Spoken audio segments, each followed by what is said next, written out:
ভবতোষ চক্রবর্তী মহাশয়, আমাদের বর্ধমান জেলার বিশিষ্ট আইনজীবী আমাদের কমল দত্ত মহাশয় রয়েছেন, আমাদের বলাইদা থেকে আমাদের পলাশ আছেন থেকে সবাই আমাদের এখানে অনেক বহু লোকজন,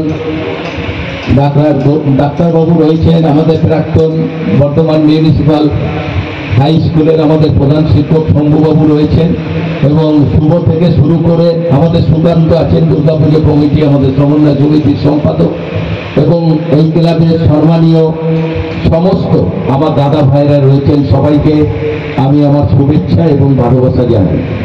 আমরা বর্ধমান জেলার মধ্যে যতগুলো বড় পুজো হয় তার মধ্যে সর্বমিলন সঙ্গে দুর্গাপুজো একটা তার মধ্যে পড়ে। আমরা এবারও আশা রাখবো এবছরও যাতে মানুষের ঢল নামে সর্বমিলন সঙ্গের এই দুর্গা ঠাকুর দেখার জন্য। প্রতি বছরই আপনারা জানেন, সবাই জানে বর্ধমান জেলার যে এত বড় দুর্গাপুজো এই সর্বমিলন সঙ্গের এবারও খোদার ধাম থিম প্রচণ্ড ভালো হবে আমরা দেখতে পাচ্ছি। আমরা সবাইকে আবেদন করব আপনারা দুর্গাপুজো দেখতে আসার জন্য এবং আজকের থেকে শুরু হলো সর্বমিলন সঙ্গে দুর্গাপুজোর শুভ সূচনা এবং অবশ্যই খুব ভালো পুজো হবে এবং যেসব ছেলেরা রয়েছেন প্রচুর ছেলে সূচনা হলো এই কুটি পুজোর মাধ্যম দিয়ে। তা এবারে আমাদের থিম হচ্ছে গিয়ে গুজরাটের খোদারলাম মন্দিরের আদলে এই মন্দিরটা নির্মিত হবে। আর আমাদের আনুমানিক বাজেট এবারে 50 লক্ষ টাকা, সেটা 47 হতে পারে, 48 হতে পারে, 50 হতে পারে, সেটা তো আমি বলতে পারবো না এখন থেকে। মণ্ডপ সজ্জা থাকছে ডেকোরেটর জানা ডেকোরেটর পূর্ব মেদিনীপুর, 66তম বর্ষ এটা।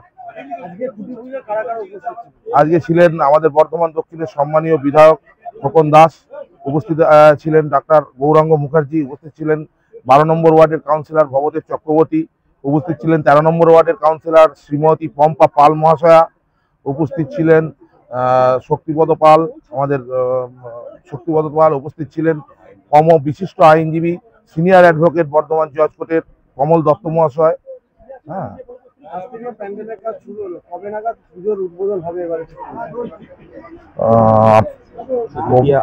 আমরা চতুর্থী আশা করেছি, চতুর্থীর দিনে উদ্বোধন করবো আর কি।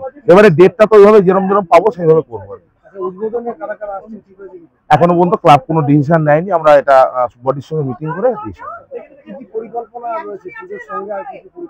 পুজোর সঙ্গে আমরা তো সারা বছরই সমাজসেবার মধ্যেই থাকি আমাদের ক্লাব, আপনারা জানেন। তা পুজোর মধ্যেও থাকবো, আমরা যতটা পারবো, এত বিগ বাজেটের পুজো তারপরেও আমরা যতটা পারবো করবো।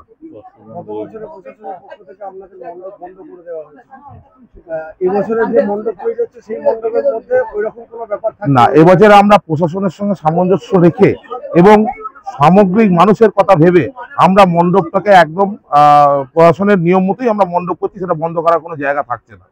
তাদের পুরো রুলস এন্ড রেগুলেশন আমরা মেনটেন করেই করবো টোটাল মণ্ডপ।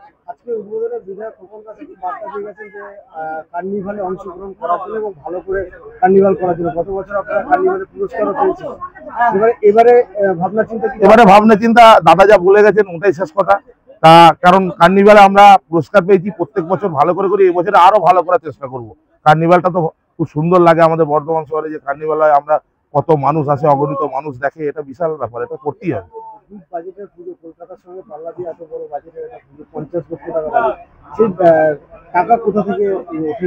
প্রথম কথাটা, প্রথম মা দুর্গার আশীর্বাদ, দ্বিতীয় কথা আমাদের অ্যাক্টিভ মেম্বার, প্রত্যেকটি মেম্বার আমাদের অ্যাক্টিভ থাকে এই কালেকশন করার জন্য। আমরা নিজেরাও পকেট থেকে যতটা পারি সহযোগিতা করি, প্লাস আমাদেরকে বিজ্ঞাপনদাতারা খুব ভালোভাবে সহযোগিতা করে এই পুজোটাকে করার জন্য। তাদেরকে আমরা ধন্যবাদ জানাই, প্রাক শারদীয়া ধন্যবাদ জানাই যারা আমাদেরকে এই বিজ্ঞাপন দিয়ে সহযোগিতা করেন।